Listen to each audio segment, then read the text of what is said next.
Okay then, so basically this is my BMW 135i and I'm going to be remapping this car with this little chip here, which I can simply connect to my phone, and I should be able to take this 280 brake car to 420 brake for less than £170. Not bad if you ask me. And making it faster than an M3, but we'll get into that later anyway.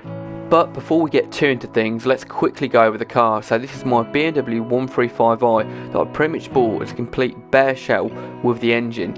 In the last video, what I had to do, I had to completely rebuild the engine in this car and get it back on the road. And if you want to take a look at that, I'll leave a link down below so you can take a quick look at it. Now then, let's cover a few of the things that we've done to try and prepare this car for the sort of power that we want to be getting out of it, or well, trying to get out of it anyway.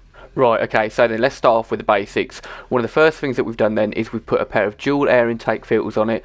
The main reason for this then is because when it comes to trying to squeeze more power out of turboed cars, there are only really two things that we need. One of the main ones being air and fuel.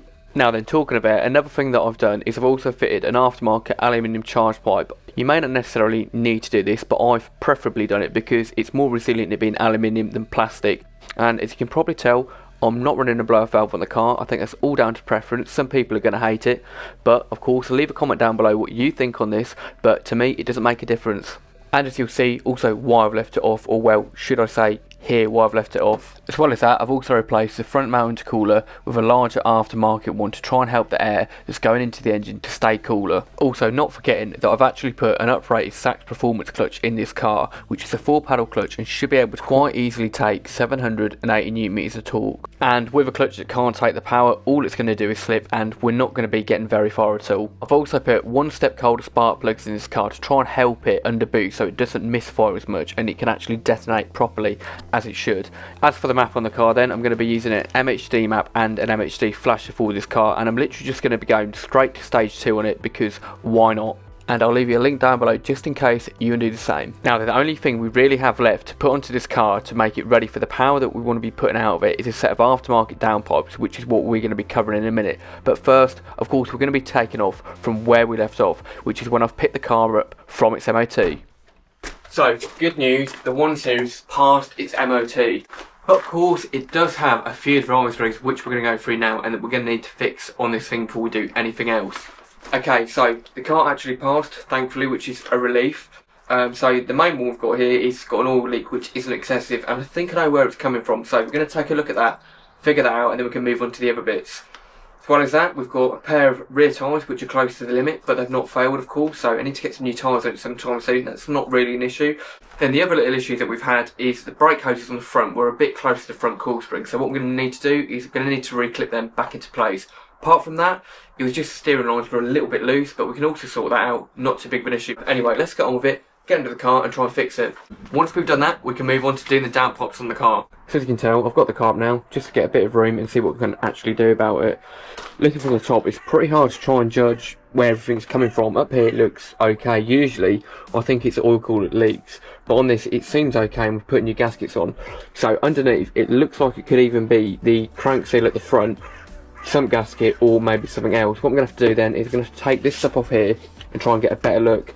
As well as that, I'm probably going to have to loosen off the actual fan belt to get everything off, to really try and figure out where it's coming from. So under here, the light isn't the best, but as you can see, it looks like it's leaking pretty badly at the front there, and it's going all the way down the car, and it's only going to get worse from here on out. Okay, so now then, all I need to do is remove the factory plastic shroud for the airbox, as well as the fan, get that out of the way so we can try and take a better look. And if you've made it this far, of course, don't forget to hit down below, hit that subscribe button for us, give us a like, and let me know your thoughts on this build. Okay then, so now we've got the fan out of the way and all the other stuff, we can actually see properly what's going on. To me as well, it looks like the oil leak is coming from just down here, and what it looks like is it's kind of like a rubber core plug and it's leaking just out the bottom of that there. So what I need to do then is remove this intake pipe here, which looks like it's been rubbing a bit, which is something else we need to sort out, but it's not too big of a deal right now. But the main issue is that oil leak, so we need to get this off, get the pulleys off, get the fan belt out of the way, and try and figure out if we can actually solve it, or if we need to actually buy a new part for it.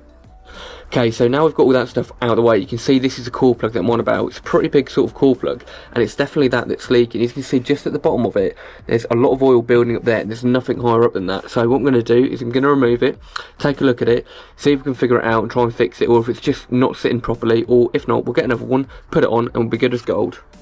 Okay, I've literally just popped it out now, and it looks like it just wasn't sitting right in there. So what I'm going to do, just a very small bit of sealant around this outside lip here, and we'll press it back in and hopefully get it to sit straight, and that should solve the problem. Anyway, let's get this back in, sort the problem out, and we can move on to doing those downpipes. Okay then, so I've put this back in now, and I've put a very small amount of sealant around the edge, and I've lightly tapped it back in. It literally just looks like it wasn't sitting flush like it should. Anyway, that should hopefully be the problem solved, and I think it will be. So then, all I've actually done to solve the issue is I've pretty much just bent this back and kind of tried to mount it a bit more out the way, so there's a bit more clearance at the back now, because it was quite close and it was just about skimming on there. So all I've done to solve the issue is basically bent this around, bent it back so it holds it in a bit of a better place. That should be okay now. Okay then, so we've done that. It's time to move on and put the downpipes on the car. Okay then, so now we've got all this stuff out of the way, we can actually gain access to getting the downpipes and the landers off. So up here as well, I've had to take the steering column off, which is one bolt up here and 2 bolts under here. And now because we can move that forward, we should just be able to get down here and to remove the landers off the car and hopefully wiggle the landers out.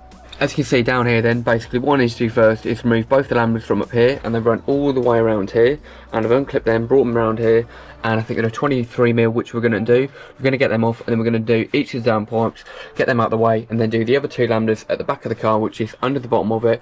Then we should be able to just about wiggle the landers off once we've undone the clamps and the bolts where it joins to the exhaust itself. Anyway, let's get on with it and get them out. Right then, so as you can see, both the downpipes are out now. Subframe is still on, and it was quite easy to get them out.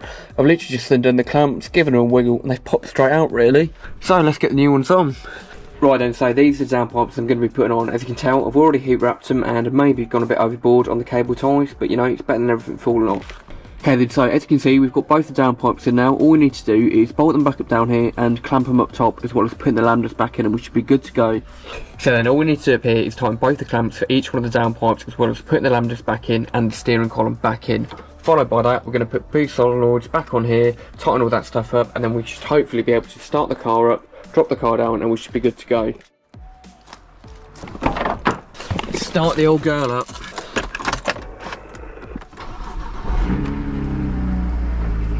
Of course, at the minute, I think it's running a little bit rich, it still needs mapping, and the O2 sensors aren't reading correctly. Okay then, so it looks all okay under here now, sounds fine, time to move on and get the car mapped up. Excuse the filth down here anyway, but what I need to do is plug the adapter into the OBD port down here, and then we can get started. You can tell it's working as well because it's got the light on, that means it's connected and we've got functionality on it. Okay, what we also need to do now then is we need to put the Bluetooth on my phone, and then we can simply connect this to that.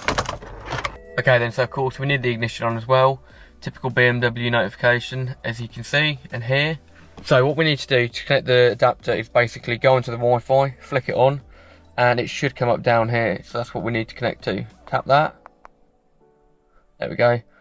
And it should connect to it. Anyway, we've done that, let's go onto the app. Okay then, so on the app, as you can see down the bottom, we've selected the tune, and in this country we usually use 98 RON or 95. The 95 is like that E10 crap, I wouldn't even dream of using it. Anyway, selected 98, I'm going to go into here now and pretty much go straight to stage 2 and see what happens. All we need to do now then is basically tap full right.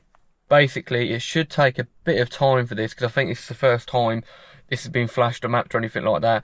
As well, as you can see at the bottom, it does say battery charge is recommended, so I'll show you what I've done anyway. I've only got it on trickle charge, but that should kind of keep some power in there anyway. Hope it doesn't go tits up, but you know, it should be alright. Because it's going to take 13 minutes apparently to do this. We'll leave that in the car, let it do its thing, and I'll show you what I mean. All I've done then is put it on trickle charge just to kind of hold a bit of power in it anyway. So I've earthed it down there and put it off the charge post, and hopefully that should hold enough power in it. Okay then, so meanwhile while I'm waiting for that, I'm going to go and get myself a quick drink, come back to it, and hopefully we should be done. Okay, so let's clear the elephant in the room. If we look at the weight of the 135i, it's about 1,550 kilos. And if we put it in a horsepower per tonne calculator, 420 brake per tonne, it's about 270. Now, if we look at the F8 M3, it's about 650 kilos. And if we do the same with that, it's about 420 brake for factory.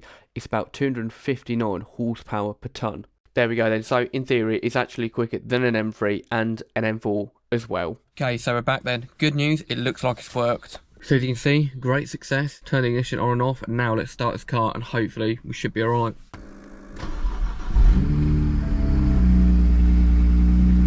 Well, it looks like we're good to go. Right then, all we need to do now is take it out and see what it actually drives like. I'm hoping it holds up, but I'm not too sure. Right, so 420 brake, it's pretty much been mapped to in theory. That's about the same as my Skyline was, and this is a little bit heavier.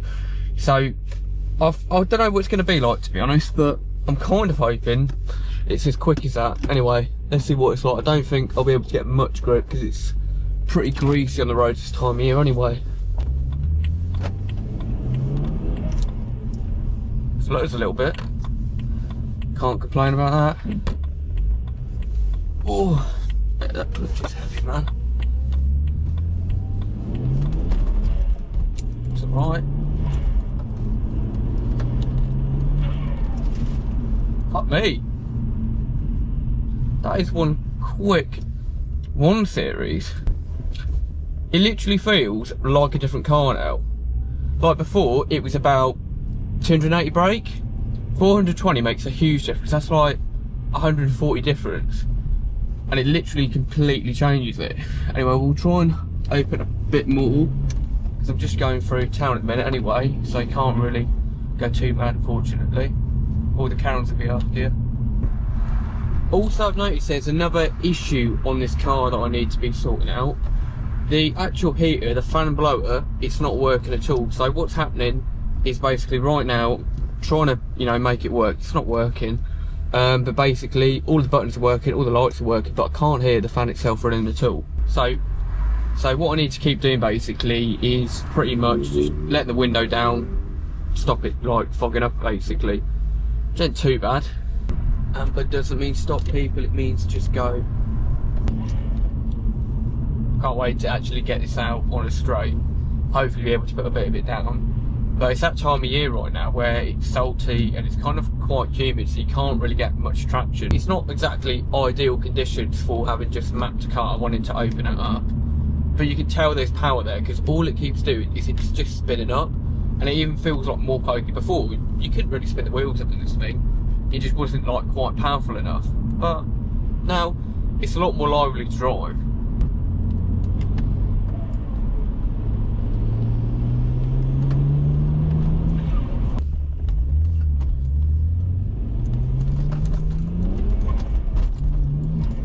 It's actually a lot of fun to drive this thing now.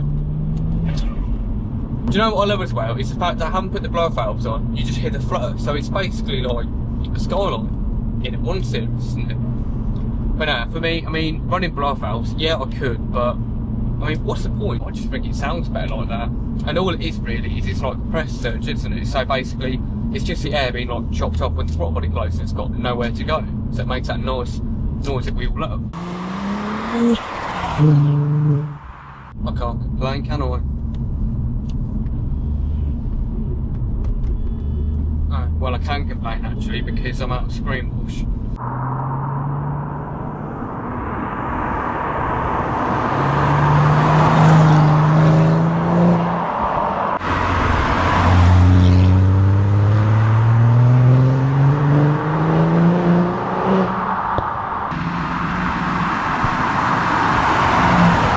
So far though, like after all the stuff I've done to this car, it's kind of worth it, to be honest.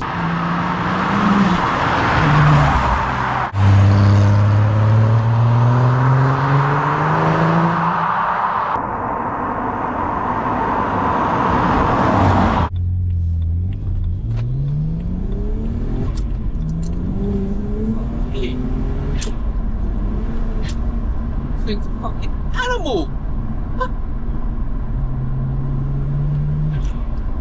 Oh, don't know about you, but I'm in love.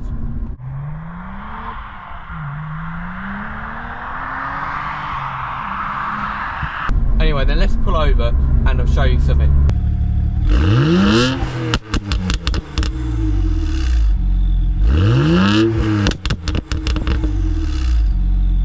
Yeah, it's official. It's got a pop and bang map. Who would have thought a little 1 Series like this could be something special? Quite impressed really. The only thing it's missing now is an LSD.